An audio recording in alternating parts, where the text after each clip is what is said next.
Welcome back to Milwaukee Market Update. We're covering real estate news and data and breaking it down to help you understand how it impacts your real estate decisions. Teaser, inventory up 4%, new listings up 14%, but buyer demand is up even higher. What to take away from this episode? Think of your home search as a 9-month process and start that process in the first trimester. Try to do everything you can to keep your grips about you during a transaction. It gets emotional, a lot of parties involved. The more level-headed, deep breaths you can take, the better the transaction is going to go. And Ty and I are always here as a therapist if you need it. Shrinkflation, it's real. It is real. Go to the store. A dozen eggs is no longer 12.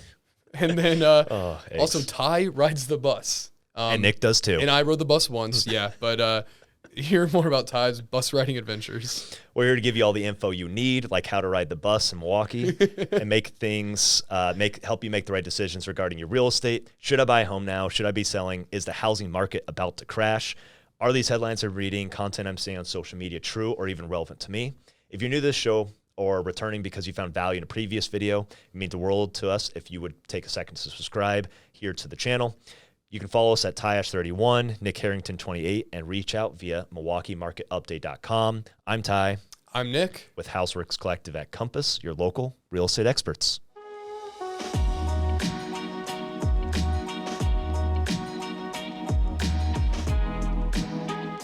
All right, well, let's dive into some quick tips. I've been waiting all month just for this. Have you? Yes, I have. I'm sure everybody else has too. What do we got? Let's go. So for buyers, I feel like we say this quick tip a lot in a lot of different ways. My number one goal for a home buyer is if you know you're going to buy a home in the next 3 months and you're searching Zillow and you're just waiting for that perfect home to pop up to be the first home you go and see, you're going to have a bad time. My sincerest recommendation to everyone that knows that buying a home is going to happen for them in the next 3 months, they're just waiting to find that one, go see a home that you kind of like. Not even to make the intention of writing an offer, but there's nothing worse than that dream home you see is the first one you see, and it's listed $50K under asking to where it should be, and they have 15 offers. Because that puts, unfortunately, you in a really poor position to have to expedite everything that you're doing to have to write an offer within 4 hours of seeing the home on the first home you've seen. Yeah. And this happened to me last week, maybe 2 weeks ago with someone, and it hurts me because it was the home that they loved because they've been looking on Zillow forever, but they just weren't prepared.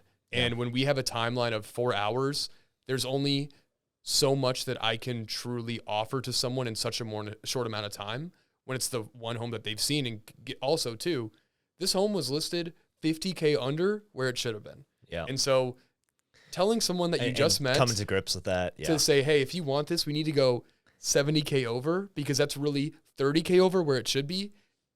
It's an incredibly hard conversation to have. So do yourself the justice of just going and seeing homes. Yeah, buying a home is a big deal. And we've talked about how sometimes it feels like people spend more time researching a car purchase than maybe they even do for a home purchase. But let's use another analogy here is when you're having a baby. You get 9 months to prepare and go through that process of a big expense that comes into your life. It's life-changing. It's one of the biggest moments, and you only do it so many times in your life, but you have 9 months to read books, listen to podcasts, talk about goals with your partner. This is the same thing. Yeah. If not more important. Yeah, start your home search in your first trimester. There you go. Totally agree. Yeah. You should be spending 3 to 9 months talking about and researching and seeing homes and learning what the heck is in a home that I need to be knowledge about. Totally agree. Love it. On the homeowner side, so that you can get that person that's super excited about the home, is making sure that you take an opportunity to capture your home at its best. This time of the year, especially in Wisconsin, we're in May, all of our homes look beautiful. Flowers are blooming for the most part. Everything's green, luscious. Mow that grass. Everyone's excited to get out there, get a nice farmer's stand going. This is a good time to actually get some good photography of your landscaping, the exterior of your home. Maybe you recently painted it. Just in case at some point in the next couple years, and maybe you do know that this is coming, if you need to move up, move down, you might be relocating for work or to a different location. capture your home at its best, get the photography so that you can actually be an outlier if you ever sold in a fall month, a winter month when homes just don't look as good with bad lighting or not having fully, developed landscaping. So just a little tip I always like to share each year with people. And then what do you have for investors? Yeah, for investors, I would say you got to get a little crafty out there right now. There's deals that pop up on the MLS, but if you're looking for that 1 in a million deal, you got to roll up your sleeves. You got to put in some time. I think with a lot of investors, everyone that I work with that's an investor, they love the idea of investing. They can run deals left and right on the MLS. Almost though, a lot of investors that I work with that are looking for those flips or those buys that you're below market when you purchase. Those don't come up on the MLS. And so I almost challenge a lot of investors, spend half your time underwriting deals. Once you get really good at that, spend the same amount of time that you're going to do on that. Start door knocking. Start calling some people and to see if anyone's open to sell their home. Yeah. Because that's how you're going to find the best deals. That's how we find a lot of success. That's how the knowledgeable investors in Milwaukee that have been doing this for 10 years, every Saturday, Sunday, they're out with their kids and they're knocking on doors and they're getting, and like that's how a lot of it happens. Yeah. So they build the lifestyle around it. So I know you're a big Gary Keller fan, founder, one of the founding members of Keller Williams, writes some great books about real estate agents as well as real estate investors. And the big thing that he talks about is like your success is determined by skill, time invested, and money invested. Skill is analyzing deals weekly, and you can use the MLS to get those practice reps. But then the time that you spend and the money that you spend is going to be like where you actually find your deals. MLS is leverage, which essentially allows you to not have to get off your butt or do any extra work. People are bringing you deals and you're going to be paying a higher cost or getting lower margin on the deals you find in the MLS. So you have to understand, if I don't have the time, I'm going to have to give up some money in order to get the deal that I want. Yeah. And that's just the way this business works. If you're willing to put the time in, the money into the systems and what it takes to get off market deals, you'll get the reward. But that's not to say that those are bad deals on the MLS. They just aren't baked in extra equity and all the things that maybe you hear and the sizzle reels on Instagram. Yeah. So and also I would say too that skill, time, money, that's applicable to any business. Oh, for sure. Or to anything in life that you're doing. Yeah. Not just real estate investing. Yeah. Repetition and actually knowing what's going on. Yeah. So next, let's go ahead and dive into what we want to talk about this month. Yeah. What do you want to talk about this month? Had my slides a little bit mixed up here, so I got caught up. I'm like, and the stats are not coming yet. Here we go. So story of the month. So what have you seen in the last month here, just in general? Yeah, I feel like we're seeing more listings pop up. I'm starting to notice, it feels like better listings are popping up in like kind of these desirable areas that people are like, I've always wanted to live in Bayview. I've always wanted to live in Shorewood or the East Side. All of a sudden, we're seeing a lot of inventory pop up in those areas that we haven't seen before at the start of the year. I'm also seeing that offers remain competitive and the number of offers are still remaining competitive. Might be single digits, but depending on where it is, it's rare to see something with less than 3 offers if it's priced correctly and marketed well. And I've seen one that we wrote on that got as many as 9 offers 2 weeks ago. So it feels like a lot of the same. It still feels like there's a pent-up buyer's demand and people are still willing to write these competitive offers. And sellers are in a market where they're able to sell their home relatively quickly and in a short amount of time. Yeah, I'm more or less seeing the things, and I continue to see homes that get listed on Wednesday, Thursday, and they're really not even making it past Saturday in the afternoon. Still sitting out there 3 to 4 days in the market before an accepted offer. The speed at which things are moving has not slowed down at all. If anything else, it just feels anecdotally like it is been faster than years previous, which I'm sure we always have some of that. What you're recognizing where it's like more Shorewood and Brookfield and Tosa homes popping up, like that's totally normal. For the better rated the schools are, the more likely buyers that are moving up are trading into better school districts, and they're trying to time the school district move or the school season move. So it's very normal to see more of your first time home buyer inventory, maybe with a lesser school district, trades more normally year round versus these, pinnacle markets with great school districts and everything else are a little bit more heavily seasonal than others. I've also noticed too, a lot of the investors that I work with, this happened twice in the last month. Duplex is in delayed status, which is kind of like a coming soon sneak peek. It hits the market at 8 a.m., I think is the first available showing. Yeah. By noon that day, they've accepted an offer. That's happened to me twice in the last month, which is crazy. I don't know if there's some conspiracy that we want to unravel of some collusion happening behind the scenes, but I've noticed that twice, specifically in the duplex space. Yeah, and I think that speaks to one of those things of you want to be out there looking at homes, whether you're an investor or a buyer, with your agent and understanding what you want, because you can only get access to that delayed pre-marketing status inventory where it's entered in MLS, but it's kind of like behind the scenes. Mm-hmm. You can't see that on Realtor.com. You can't see that on Zillow. You have to get into the MLS or into some sort of feed that actually goes through a real estate agent to be able to see that, you know, pre-listed inventory. Yeah, that's incredibly important. I've got. Oh, do you have anything else to add on this? No. What you've seen? No. So I think there's two things we want to talk about here. Before we talk about what we want to write down, what we wrote down in our PowerPoint, I got a question for you. Yeah. So what's your advice for home sellers right now that see the seasonality of the market, that understand that the spring, summer times is where they're going to maximize their sale price, but they want to sell their home to purchase something else? Yeah. What would your advice be for someone that maybe wants to quote unquote time the market, you know, sell in a month like now, purchase in December? What's kind of like your philosophy on someone like that? I always start out by saying I can describe perfect to you of how do we sell your home for the most, but get you the best deal, which usually takes time and patience. Perfect would mean, are you open to moving out of your home into a short-term situation? That could be with family, that could be a medium-term or a short-term rental, getting all of your stuff out, staging it, doing our full marketing campaign, which usually includes like 7 to 21 days in marketing, or pre-marketing status and delayed, and then waiting a few months until you get closer to the end of the season once most of the buyer demand has been taken off the market. People have lost steam at this point. People who are maybe listing their home are moving because of relocation, not because they picked the best time of the year.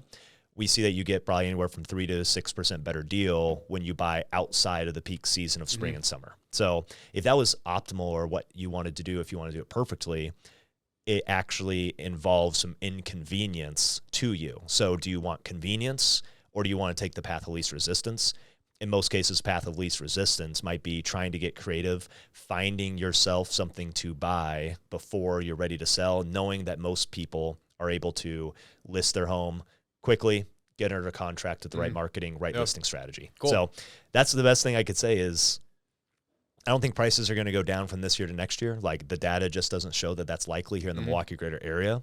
So you're probably going to want to buy as soon as possible and then sell your home after the fact if you have that open as a financial option. Yeah, I think that's great too. I think it's all about like the stress that you're willing to put yourself through, you know, and I think either way, if you own a home, it's a good problem. Like I think there's good problems to have in life and bad problems to have in life. And if the problem is how do I buy my next home and sell mine and time it perfectly, that's a pretty good problem to have, I would say. Yeah. But like it's all about the stress that you're willing to take on as far as what that strategy looks like. Is it buy first, then sell? Is it sell, then buy? Is it all different options? Is it a bridge loan? Is it a short-term rental option? Like, there's tons of different ways to go about it. Yeah, definitely the wrong option would be I'm going to sell it right now because I think we're at the peak. I'm going to wait till that we're no longer at the peak and I'm going to wait for the market to go down.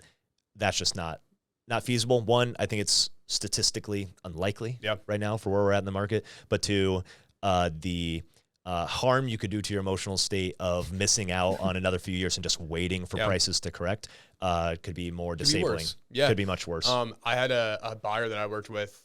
I helped him find a duplex last year in West Dallas. And last year, pretty similar to what we're seeing now, especially in West Dallas, especially in the duplex space, competitive offers, waived inspection, over asking, cash, several offers per property. He sent me a text yesterday, and it was an agent, not me, that he followed on Instagram, and it was a Bayview home, and it was basically like sold $50K over asking, 13 offers in 48 hours. Congratulations to my sellers. And he said, holy cow, like the market has not cooled down at all. And I think it's something that when you're in the market like this, it's not the most fun market to be buying in, but then you give it a year and you see what's happened in a year. And I feel like there's two things you think of.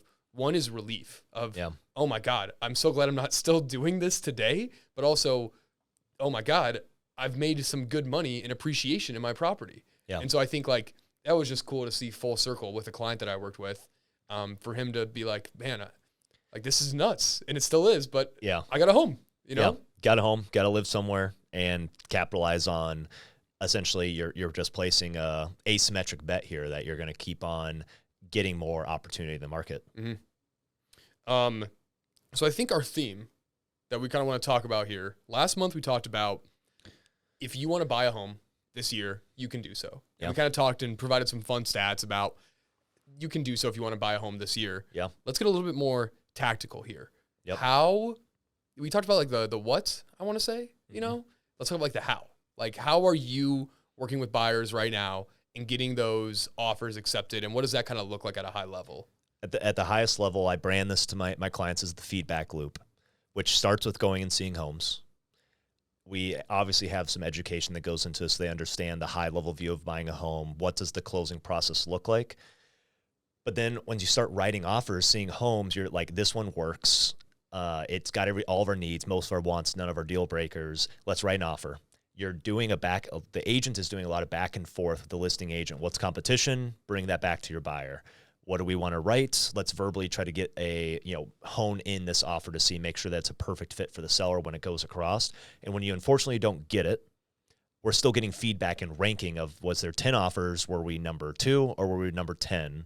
So we can get feedback. So like, that's a little bit of like how the sausage gets made in terms of like that full flow through and process. Because if you're consistently looking in Bayview and Tosa, you're probably competing against the same buyer pool over and over again. So like, that's like the tactical process that gets people success. Is most people see about 8 to 12 homes and write 2 to 3 offers, and they get one accepted and move forward because they learn on offer 1 and 2 what it takes to be competitive. Yeah. That's like the process. Now there's also the other side, which is like, what are the terms that we put in the contract and how do we actually adjust those given the feedback we're getting from the market? Yeah. And I think like, we don't want to go too much into the weeds of what an offer looks like. Yeah. But if I talk high level about an offer, I think what most people think of with an offer is price, okay, what's the price that makes sense? But just as important as your price are your terms of the offer. And the terms are the remaining 11 pages in the offer to purchase. Those are your terms of the offer. And that's things like your closing date, your earnest money, and what contingencies you're including. Yeah. And I think you do a great job of explaining this, but in the seller's eye, there's a dollar amount that they associate with each contingency. For sure. Where, okay, if you're going to have an inspection contingency, we need to see an additional $10K in purchase price. If you're going to have an appraisal contingency, so on and so forth. And that looks completely different to every seller. And what's important to them is different for every seller. Yeah. But I think understanding that as well too.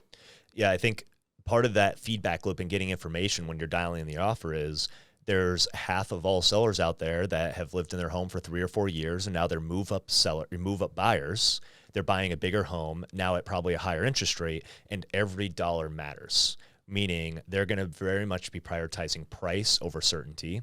Versus another client of mine who recently closed on Monday, and the seller was 47 years in their home. They bought back in 1976. Cool. And they've already moved out. They've already got their next situation all lined up. They just want to close as soon as possible with the least amount of fuss. So this is a situation where I know that that's the case. And the way that we draft our offer for them is less focused on price. It's more focused on certainty, specifically around financing, inspection, and appraisal contingencies. Yeah. Like making sure that you're speaking the same language of like what they actually prioritize. Because you can write in abstract a great offer, but is it a great offer for the seller? And that's exactly how I word it to the agent. I said, so based on the offer I just ran through for you, is this an offer that your seller would be excited about? Yes. And they might say, well, they're not really as nervous about the home inspection because this home was built in 2019. So what they really want is to maximize the price. Okay, that's very important information. And a lot of the stuff ends up being intuitive once you take one step back. Yeah. And I think that's why it's so important too, for if you're working with an agent, that they're calling that listing agent beforehand to understand what is the most important piece for the seller. I was working with a buyer. We found a home. It was a flipped home. They had a hard money loan. That's a short-term ticking time bomb that the seller has to pay back. So what's important for them? Closing timeline. Yeah. And certainty too. But a closing timeline is going to save them potentially $2,000 in interest in a matter of 2 weeks. And so it's like making sure that your agent is doing those things and articulating that back to you, and then that your offer is reflecting what is important to the seller. Obviously, they can't disclose everything, but you can kind of read between the lines in terms of what the seller's going to prioritize. Yeah. And price, inspection, appraisal, closing time frame. Those are the main leverage points you can do, as well as some like occupancy, given a lot of these home sellers also need to buy their home. Those are like the core, those are your meat and potatoes here in your offer. But the additional things that you use to dress it up is earnest money. Are you willing to maybe pay for their tax proration amount for the rest of the year, which limits the risk of there potentially being an appraisal gap? You're ensuring more certainty around the dollars they take home. The other things that we use as well is having the lender call, explain financing. I've had buyers that plan on doing 5% down, but liquid funds, which doesn't mean that's necessarily sitting there in your checking account, savings account, but in investments, in your 401k. Can you display that you have $20K down in assets? Reflect that in our pre-approval letter, because for many sellers out there that maybe aren't walked through the process with their listing agent, is if you compare the same offer that has 5% down versus what has 20% down, you go with the person who has the most money, because in that offer it reflects they have the ability to cover appraisal gaps. They have the ability to, if there's something big and scary comes up on a home inspection, they probably has reserves or some flexibility in their financing to create reserves to close. There's all this story and narrative that goes into how it gets interpreted and told to the seller. Yeah. That is really important in the offer. Love it. Cool. Absolutely. So that more or less all is essentially the exact opposite on the home seller side, is like you're trying to analyze like, what is my priority? That's like the number one thing when we get into a listing strategy meeting with one of our clients, is like, at the end of this process, do you want to make sure that we've maximized down to every single dollar? Or are you looking for the most certainty because we've already found your next home and we want to get to the finish line?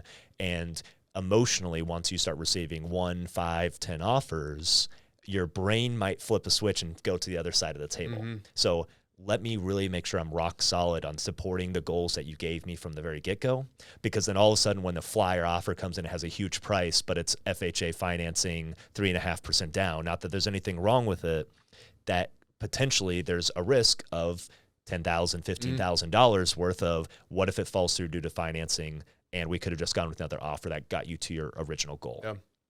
Yeah. One thing, going off script Just here a one. little bit. Just one. One thing. Maybe this should have been in the quick tip section. Okay. But there's always emotions involved in a transaction. Like you've bought homes personally, you've sold homes personally.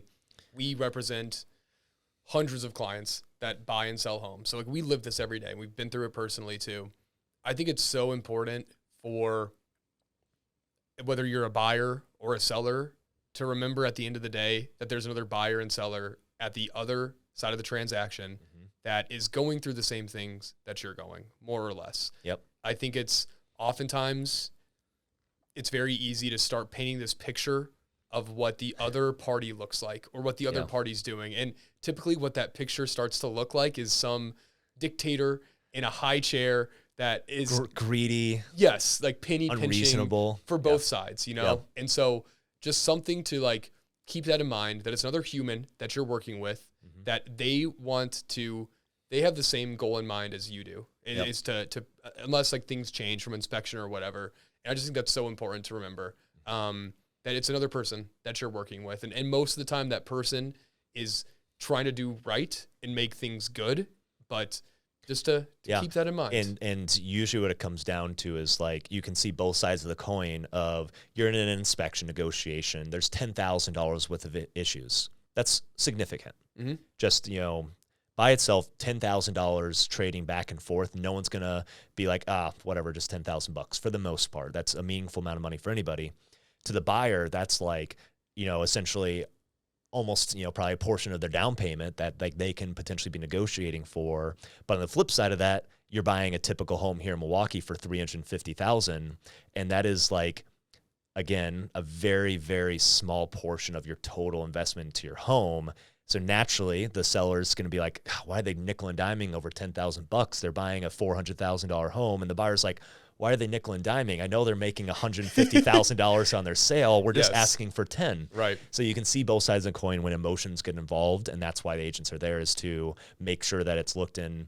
Essentially, here are your options. You can do X, Y, or Z. What are the best options? And also, what are the sunk costs of, we're here, we know what's in front of us. What's the risk of going back to the market? And is that a path that we want to take? Yeah. Cool. Totally agree. So with that, let's dive into some of the MLS stats to kind of support some of the anecdotes that we're seeing here. Starting with new listings, big increase. This is great to see. 1,700 homes, up 14% versus last year. Pending sales, 575, down 3%. Kind of interesting to see, even though we've seen new listings grow, pending kind of continues to lag behind. Closed sales, 1,250 homes, up 12%, more or less aligned with that new listing inventory. Transaction count is going way up. We talked about this several months ago of, when is that news headline going to come out that's going to be like, man, sales are going through the charts, all this new inventory surging. Haven't necessarily seen that positive highlight yet. So I'm going to jump around here a little bit, where instead of focusing on like the new listings, up 14%. That seems like a drastic increase, but our base from last year is incredibly low. Very depressed. I think more or less we're still looking at versus a historical perspective of this time of the year in April. This is still probably like a third of the amount of new homes that typically have been listed in this given month. Inventory is up 4%. I think nationally it's up closer to 10%. And that's usually a concern that starts coming in is, well, shoot, we've got growing inventory here, Ty. That means we're starting to get some risk of prices going down, right? We have more inventory. Well, first of all, if you're out there actively searching, you can tell there's some demand. Tons of demand. There's plenty of demand, and you can see that. And for us to be up 14% in new listings and 4% up in active homes for sale, we feel it a little bit, but there's nothing more defeating than when you work with a buyer and they say, yeah, I want to look in this neighborhood at this price range. And it's like, well, you've got two options right now. Yeah. And guess what? Like, both of them are going to be gone by the weekend. Yes. So, and this correlates to, again, you see these big increases in the double digits of up 14% new listings. However, months of supply, which is the main thing that we track as we talk about what kind of competition will you be in as a buyer, how protected is your home equity, and how easy of a time you're going to have to sell your home. We're sitting at 1.8 months of supply versus 1.9 months a year ago. So even with new inventory coming in and the rate of sale we have, it's actually supply is getting lower relative to the demand we have out there, which is probably contradictory to the headlines that you might see of, hey, transactions are going up. And what's even crazier about this is we're not going to see the headline saying that it's like it's a national concept. Like, we just have a different relationship out there compared to the nationwide. That's why we keep seeing prices going up. $335,000 is the median sales price, up 5%.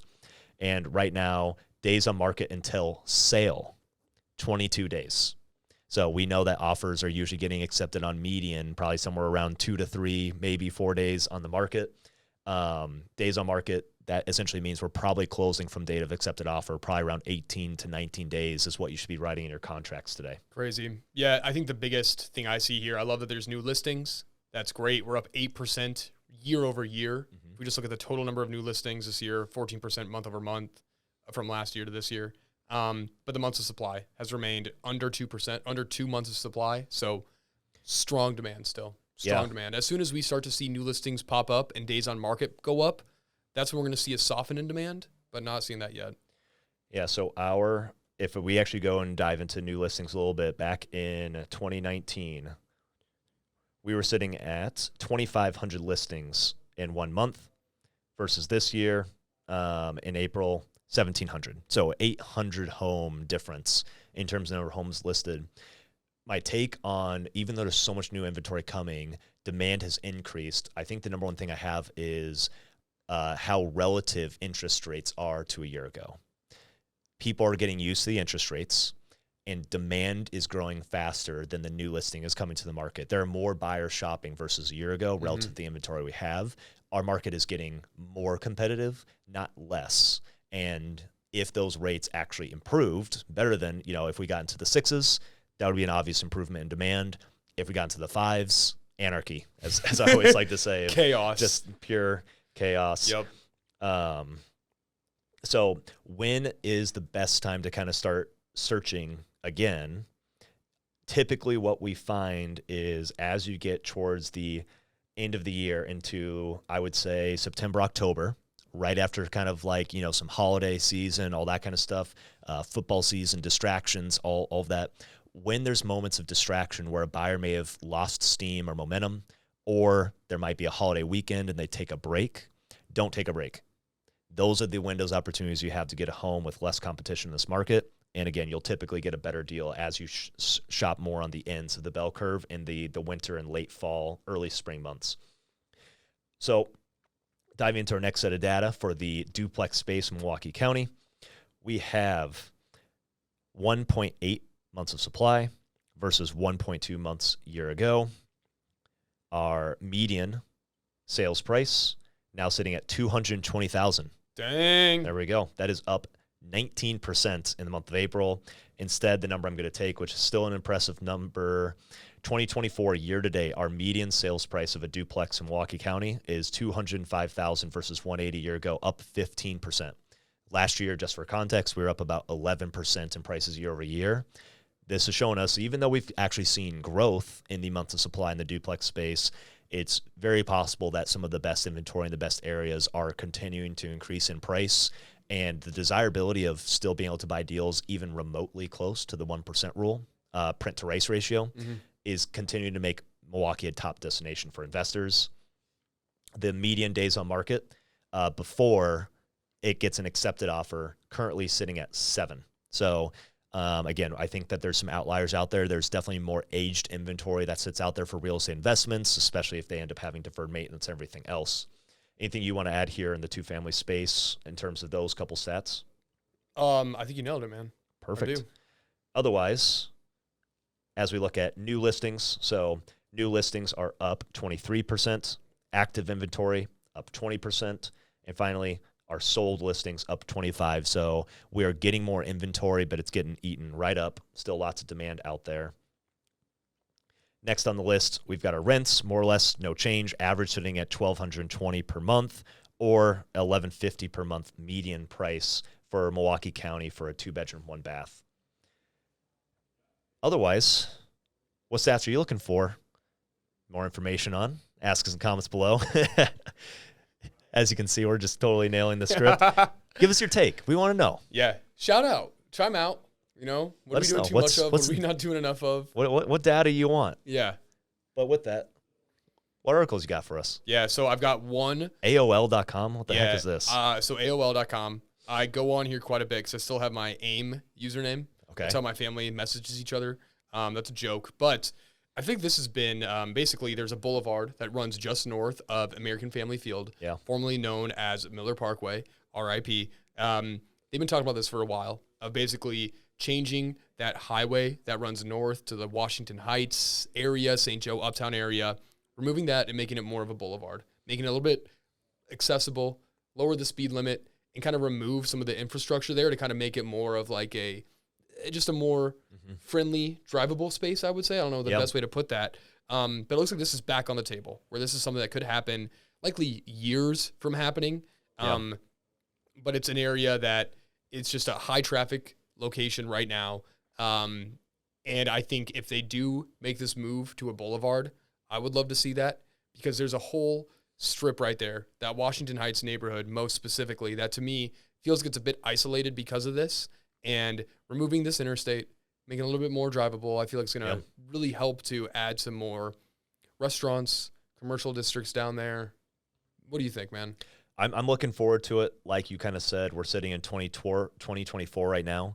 This is currently in the budgeting cycle for 2025 to 2027. So we're 5 years out from this really coming to reality. But I see this as a good project that connects some of the fragmented parts of our community. Yes. I think another project that people have been talking about is 794 and how it essentially floats above the 3rd Ward area. And if you brought that down to the ground and made it more pedestrian friendly, I think there's a lot of different locations that are going to drive towards that. I think Milwaukee overall has done a great job as they've developed like the Deer District area. It's just more and more walkable. We've got public transport that's in and around and helping connect these different parts of the community. Phenomenal bus system, Yeah, as you've come to know these last few weeks. That's for sure. We can talk more about that. that. We rode the bus actually at 2 a.m. a couple nights ago. Yeah, that's for sure. So I like it. I like seeing more projects like this as opposed to, again, just like these lines in the sand that were drawn decades ago. Yeah, cool. Some national topics here. Okay. Let's talk about just the state of the housing market, the economy. There's a recent poll that was done by, and CNBC reports about this, 56% of respondents to this poll believe that the U.S. is currently in a recession, which recession is basically determined if there's 2 quarters of flat or a decline in GDP. Recession, we're not in that. But my question for you is, why do you think people are feeling that right now? Why do you think people feel like we are in a recession in the U.S. when we're not? I think polls are very tricky based on the way that they're done and who responds to polls. I don't know that I do as a portion of it. I think you're more likely, just like when you see in posting of social media, people are more likely to put negative comments instead of complimentary comments, especially when sitting behind a keyboard. So the way that I've heard it articulated is most people will say the economy is not doing well, but if you change the line instead of saying how the economy is doing, how are you doing? They would say, great, I'm doing just fine, but I know everyone else is struggling out there right now. So most people have a very positive look at their own situation, but then they see, the bad overwhelms the good. Yeah. So I think that's one of the main things. But then I would also say, like, most sentiment I feel like falls in election years. That's everyone's just the uncertainty. No one likes uncertainty, and there's nothing more uncertain than who's going to be the leader of one of the most important countries of the world. Yeah, opposite of the U.S. I think that's a big part of it. And it's easy to spin a lot of this stuff. I mean, even when people don't necessarily understand how it actually impacts and bottom line of inflation and interest rates are terrible. But then, when they actually talk about it and they go home and they look at their Ally savings account earning 5% doing nothing, they're like, actually, I'm doing pretty good. Yeah. Yeah. I think it's the whole is doing poorly, but the individuals all think they're doing amazing. Yeah. Well said. Another topic I want to bring up to you. So we talk a lot about inflation in this podcast. I think we talk about it every episode. There's something that I don't think we've ever talked about before, which is called shrinkflation. Oh, yeah. And so my buddy sent me a Snapchat yesterday. He was at the grocery store. He was buying Cliff Bars. And Cliff Bars, you used to buy them in boxes of 6. Now they sell them in boxes of 5. And he basically had a pretty funny comment having to do with the election coming up here. I won't go further than that. But I think this is something that's pretty fascinating, is the fact that for a company to be able to make the same profits that they have, they can either raise prices or reduce the amount of goods that they're selling. Yeah. And then I just did some research. There are hundreds of products that if you look at year over year from 10 years to now have been sold at the same price or higher, but are being sold in smaller quantities. Chewy bars used to be 28 grams, now they're 26 grams. If you look at dish soap, used to sell them at certain ounces, now they're less. So I think it's like just a very, I don't know if when you do like a CPI or measure inflation, if they account for this, but I feel like more often than not, you get a bag of Oreos or a thing of Oreos, you open it up and you go, where do they all go? I know there used to be 4 more in here than there are now. But it's a way that's like, I don't know if the economy can measure shrinkflation. Like the basket of goods that they look at, I don't know if it accounts for a difference of 2 grams for Chewy bars, but it's like truly affecting the bottom line of consumers. Yeah, and honestly, as you look at I think one of the stats we pulled out in this show before is the typical boomer home has like 4 bedrooms and however many bathrooms, but the typical first-time home buyer home has 3 bedrooms. Like they are smaller than what was being built 20 to 30 years ago, but relative to when they were buying homes, they cost more. Shrinkflation in the housing as well. Yes. And I mean, I think it's just one of those things where, yes, could inflation actually be higher if it was an apples-to-apples comparison? I think this is actually going back to your last article of are we in a recession or not? businesses are so good at making money, like the economy, the stock market, and everything else. And it's like, man, how are they going to overcome cost of goods, labor, and all this stuff? And it's like, yeah, we're just going to give you less, but you're going to think it's the same. They're crafty. They're very crafty. And then I also found this article. Target is cutting prices on up to 5,000 items amidst inflation to bring back customers. McDonald's made a similar announcement last week. So part of me, like a lot of inflation happening, you know, but now Target and McDonald's, two of the largest companies in the U.S. that people are going to, retail goods, fast food. You love McDonald's, Ty. I love McDonald's. So is inflation because of inflation, or is it because of corporate greed? And because companies are willing to like pass the profits, keep those, but then kind of write it off as inflation. You know, I think like there's a ton under the covers that we could really peek into by looking at some of these balance sheets and cash flow statements of all these Fortune 500 companies. If someone wants to do that for us, let us know. I don't have the time to go through all these. They're making money, and that's why the stock market continues to perform well and keeps on going up. And wages are so strong that these products you're talking about that have the shrinkflation, it's like your consumer goods, they've got the money to spend on them. So the businesses are allowed to do it. You know, it's just supply and demand. People got the money. They want to spend it. Yeah. Have you noticed McDonald's cutting prices at all? No. Come on. I go in there, $8 for like a little, biggie bag. Wendy's has not inflated. $5 biggie bag. You kidding me? Good. It's 4 for $4 meal. Right there. Yeah. What do you got here? And then and you've heard it here first. Last, what's that? Housing market about to crash? Oh, no, we don't need to go. Well, okay. So okay. Yeah, never mind. Let's chat about it. So, sometimes when I'm bored at night, I will go on Instagram Reels, and I'm on like real estate TikTok and real estate Reels. Everything I see is real estate. There is a company called RE Venture Consulting, and this guy is a doomsday believer. Everything is about to crash at any given moment. And if you ever see these sorts of videos, I think it's always important to just do your own analysis, because what he does, it's very fear-based.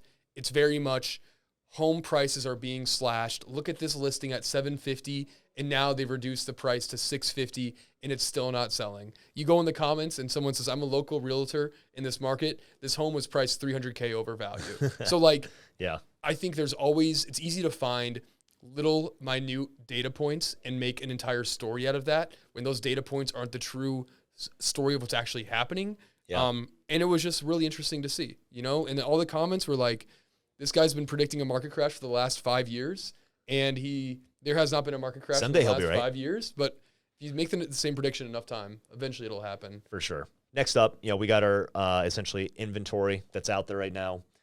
Total homes available, 734,000. That continues to rise on a national basis. We're up 4%. I believe nationally they're up around 10%. However, home buyer demand continues to go up. We've got this, mortgage purchase index, which is the number of new pre-approvals. It's held steady. It's at suppressed levels, but how many people are pent up and left over each year? Going back to our continued race of Milwaukee versus Miami, we got Milwaukee at... Who's winning? Milwaukee is up 7.05% in home values based on our Zillow home value index versus Miami is at 7.06. So we're winning, right? No, we're or maybe it's 7.25. So slightly behind Miami. We're going to keep on their tail. Yeah. On the rental side of things, we've got Milwaukee rents sitting at up about 4.8% year over year. Again, that's about what we've been seeing anecdotally here locally. Mm-hmm. Talking about our inflation report, again, more and more people are kind of concerned about the fact that we continue to hover around this 3%. The most recent piece I've heard of under the covers of our inflation, knowing that most of what we've always focused on here is our core inflation, which is sitting right around 3.8%. Shelter still sitting at 5.7. That's a huge piece of this. One of the bigger pieces inside of our core inflation is actually insurance costs, specifically auto insurance costs. Drivers actually became less safe, more accident, more claims are happening in the auto industry, along with higher cost of used vehicles, higher cost of repairs, supply chain issues, everything else like that. So that's actually one of the biggest drivers right now that people are seeing in their monthly expenses and inflation is actually auto insurance costs. that is something that very similar to rents. Shelter is rent. Auto insurance is something that are usually done in year-long policies that kind of spiked up and is re-driving this up, but is also going to be relatively like a 6 to a 12-month headwind or overhang against inflation. So we're probably going to see more of the same. So if you drive multiple cars, might be time to ditch one of those and start hopping on the bus. Mortgage rates, 7.11% versus a year ago. We were sitting right around 6.35. We actually had a couple opportunities last year where rates went down temporarily, so more or less sitting within about 0.8%. I'm seeing demand is going up because people are getting used to these rates, whether it's 6.5 or if it's 7.5. People are moving because they need to move and they need to buy a home, and they want that security of a long-term fixed rate. And then, honestly, market's good. Unemployment, where are we at here? 3.9% nationally. Wisconsin, holding strong. 3% unemployment. You don't really start seeing things go haywire until 4.5%, 5% unemployment rates. The market is healthy, but I guess that's all the data. Mm-hmm. What's new? What is new? Good question. You haven't done anything fun in the last month, have you? No, not really. I was in Charleston for a wedding. Okay. Was down there last weekend, and I used to live there 10 years ago. Really? When I was a little baby. Yeah. 10 years ago, you were a baby? Yeah, compared to how much I know now. Yeah. But no, it was interesting to see because when I lived there, I was there for 3 months during the summer. I was in college. It was mostly the college kids that were there. Yep. And like, there was some tourism, but it's very easy to get around, very quaint, charming, historic city. 10 years later, it's like a little Las Vegas, maybe more like a little Nashville, like the main downtown street they have. I think I counted 30 bachelorette parties that were there. Awesome. So the city has exploded, and it's a different place than what I remember, it was kind of, I feel like an old person being like, what is all this? What happened? What happened? Yeah. But that's what's new with me. Awesome. Yeah. How about you? Went back to Iowa for Mother's Day, say hi to my mom. Nice. We had a surprise 30th birthday from one of my buddies, so cool. Had some good time there. Got a little bit of golf in, and as you know, been doing some exploring. Now that we moved to Shorewood, we've got easy access to downtown, so been experimenting with some public transport. How's that been going? It's awesome. I mean, it's $2 just to get pretty much 30 minutes away from wherever you are. We kind of go through the whole downtown route. So if I want to get to Brady Street, Water Street, right here at Houseworks Collective HQ, all on the bus. And we also made some bike purchases too. So we're going to start. What'd you get? Actually, mine was like a hand-me-down. Kind of, paid $50 for somebody just to take out their hands. It's like a road bike. Cool. So got that all figured out. I took off the click-in pedals. That was a little aggressive for me. Yeah, those are hardcore. And then we went to Dream Bikes, which is on MLK, kind of in Brewers Hill area downtown, where they actually take bike donations, repair them, and then sell them at a discount. So there's a lot of really great things, and a mission to get more bikes out there to kids and families. Nice. So that was a pretty cool location to get out there and get a good deal on a bike. It's fun. Yeah, I bought a mountain bike last year, and I'm probably going to sell it because I've seen enough people get injured on mountain bikes. But it sounds like you're more going like the road bike route, right? Yeah. Like the more like I'm going to stick to the bike paths. Probably not going to be going down Oakland and North and some of those destinations. I'm going to get my biking legs and balance back. Next time I see you, you'll be in like one of those bike outfits. You have like the bike shorts. You'll see some padded shorts for sure. Yeah, seat's pretty hard. But if you found value in the information we just covered here in the Milwaukee area, please subscribe, hit that bell notification, subscribe on your podcast device, just so you know when we post our next market update. Thanks, and we'll be back again next month with the Milwaukee Real Estate Market Update.